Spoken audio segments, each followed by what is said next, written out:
Dan saya menunggu peluncuran kereta yang konsepnya dan falsafahnya cukup madani. Sustainable, environmentally friendly, local production dan the latest state of the art Pro 2 yang akan kita luncurkan akhir bulan ini insya-Allah. Saya sebutkan ianya memenuhi konsep madani kerana ia juga affordable.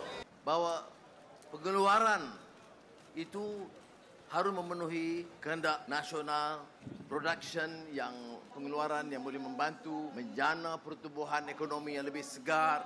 Tetapi kalau untuk kita menembusi pasaran luar negara, itu mudah. Orang bicara dengan Malaysia ini, baru-baru ni Presiden Lula da Silva, saya bicara tentang dia itu bagi laluan yang sangat mudah.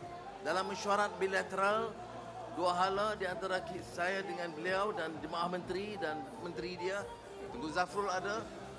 Kalau ada menteri dia yang mengatakan, well, there are some procedures, dia immediately dia bagi instruction. I want Malaysia to be given a priority for Brazil.